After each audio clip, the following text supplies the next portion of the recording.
Millie Weaver reporting for Infowars.com. I'm going under disguise as Rainbow Snatch, and I'm on the Hollywood Boulevard with the stars, and I'm going to be talking to people about LGBTQ rights, and if they think that, you know, love has no boundaries, and if we should extend those boundaries to groups like Verped.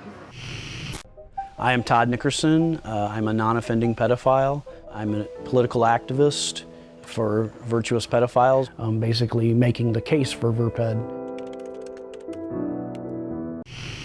Let's go see what they have to say.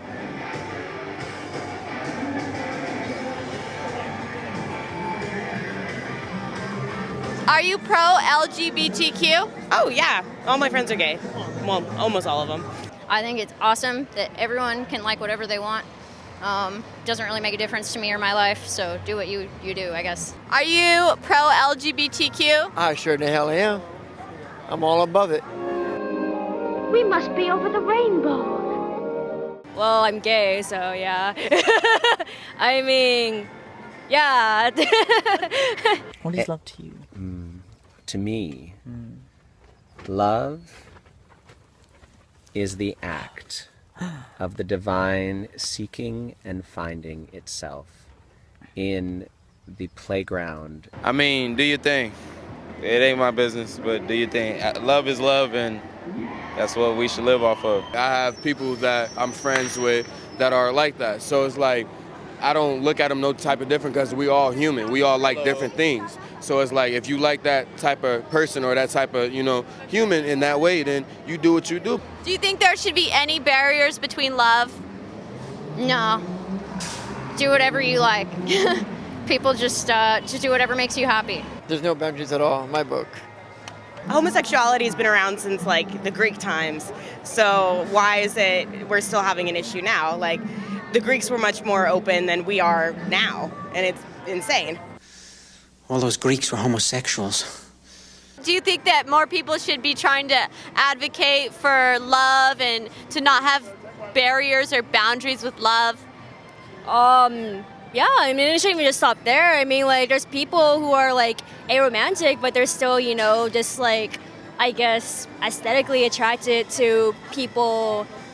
So what aromantic means is that you don't feel romantic attraction to other people. And it is separate from asexuality because sexual attraction and romantic attraction are not necessarily the same thing. What do you think about Marilyn Monroe, how they have her just sitting there with her boobs hanging out? Do you think that it's objectifying women? Free the nipple, man. It doesn't matter these days. If men can go out without shirts, so can women. Like, it's really not a big deal anymore. This is really happening.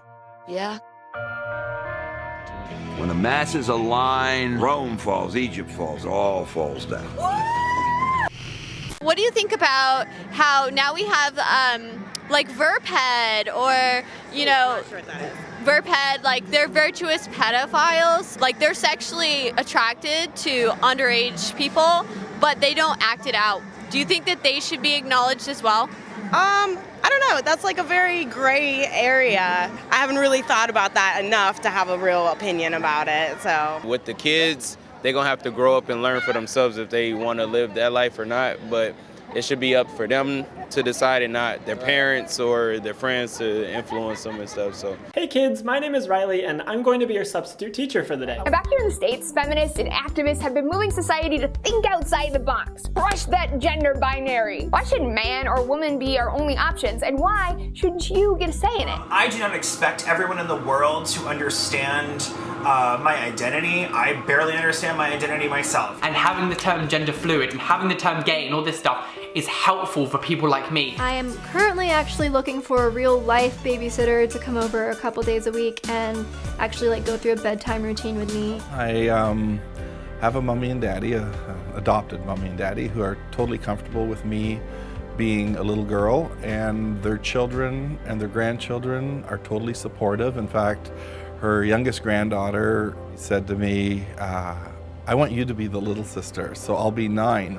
I said, well, I don't mind going to 6, so I've been 6 ever since. If you're talking about like somebody that's like 20 to somebody that's like 17 or something like that, then yeah, I mean, I feel like, you know, age is just a number. But at the end of the day, it's an age limit and a law. So if you don't want to get in trouble, don't do the things that you do. I mean, of course, like it's looked down upon in society, and I'm not necessarily advocating for pedophilia. But the thing is that I think it's also one of those things like being like what's called like being gay. It's one of those things you can't really change. Because like I've heard like I mean I don't know anybody, but like this, but like I've heard like scenarios where like yeah, there are people like you know they know they're pedophiles, but then like you know they don't like. You know, go and molest children or anything because, like, obviously there's like no consent involved, and then like that's just like you being a predator. Pedophiles, do you think that you know that's okay? You know, I think everybody's equal to their own space and to their beliefs and stuff and their own rights. But I see the way they hate and like, oh, don't touch me, or I'm gonna call the police, or you child molester, and all that stuff. I'm not about that. I'm not a judgmental. I think that people need to lighten up really hard. Do you think that LGBTQ community should kind of help advocate for them? Yes, I think they did. I have a feeling we're not in Kansas anymore. You know, everybody needs to like chill the hell out.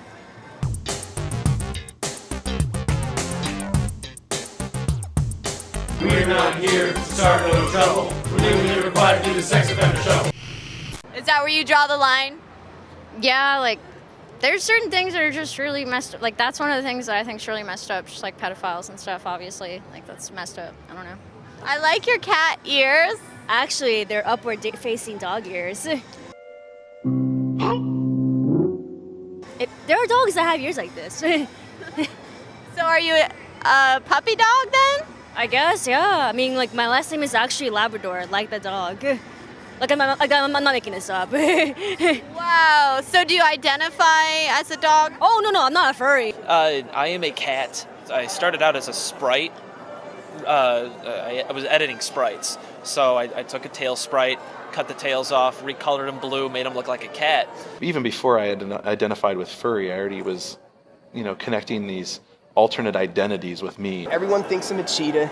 That's about it for the character. He's just a virtual alter ego of myself. The character itself, the full name is Kagamushi, and originally it was a samurai cockroach. I'm there looking at all these people who had described themselves as various animals and things, and I thought, let's see what I can find that nobody else has.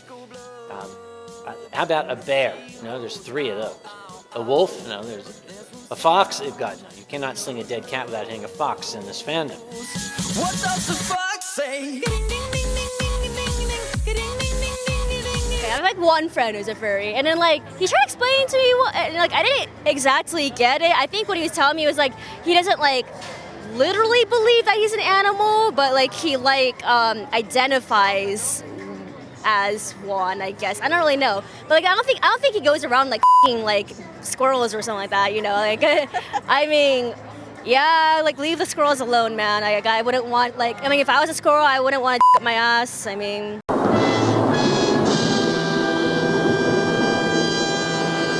Moo is not yes. So yeah. But what about like if somebody identified as a horse, right? And they wanted to stick within their own species.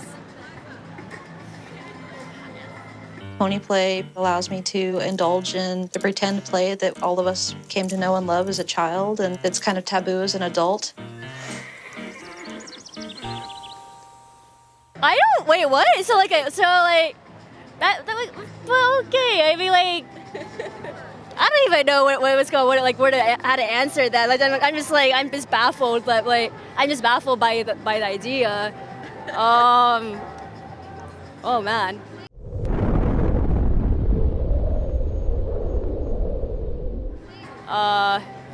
Holy cow. Don't use cow as an insult. Don't be speciesist. Never use the name of an animal as an insult for a human. So do you think because they actually aren't like biologically really a horse, they shouldn't be able to have sex with a horse? Okay, but when you put like, it was like when you're bringing like what's called biology right here, that sounds like it kind of sounds like the arguments that It's like the trans exclusive radical feminists who I absolutely loathe. Trans-exclusionary radical feminism, or TERF, is a subgroup of radical feminism characterized by transphobia and hostility to third-wave feminism. TERFs believe that only women born with female genitalia and genetics are real women and valid. I think when it comes to that, it's just like, bestiality and then like transgender issues are completely different. So you can't really, use like a biological basis with those kind of things. So it's like, I don't think you could, I guess like you could like mentally, say it's like I kind of identify with like the aspects of a horse, but like you're not like actually a horse. But then like, if you're a transgender woman, then you're a woman. Like it's like that. I don't know. There's like, it's complicated. I mean, it's not just like, black and white, hey, I'm a horse, or hey, I don't know. It's good, yeah. It's a complicated issue, so there are boundaries then as far as like not other species or as far as like children. Yeah. Wait, yeah.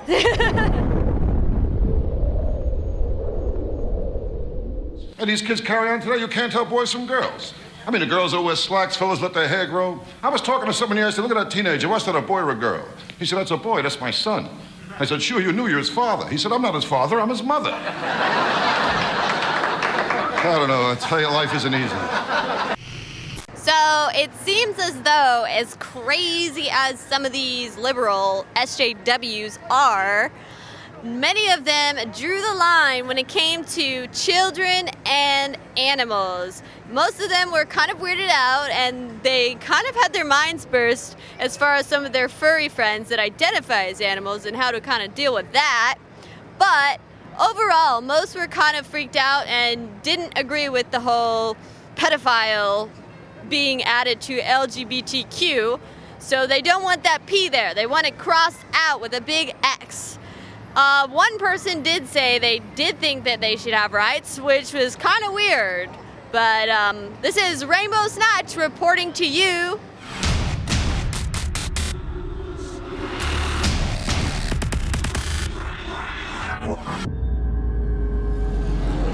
Today we call it bone broth, and for thousands of years our ancestors enjoyed its benefits before it became lost to our modern diets of processed junk. We are now introducing Caveman by InfoWarsLife.com, the ultimate in true paleo nutrition with bone broth, turmeric root, chaga mushroom, and 7 total primal superfoods in a single great tasting formula. Caveman. It's those people living in the wilds having to actually build civilization that are our superior ancestors, and we need to do everything we can to recapture that. Everyone knew that you used all the parts of the animal. You used the meat for sustenance, the fat for cooking, but you used the bones for strength. From the outside structure full of minerals and key cofactors to the marrow that produces the blood for the body, this is the engine of the life essence. I'm a long way from the caveman my ancestors were, but I'm sure as hell trying to get back to that essence that made us what we were, and this is a big part of it. I know you're going to want to check out Caveman Ultimate Paleo Formula for yourself at InfoWarsLife.com today.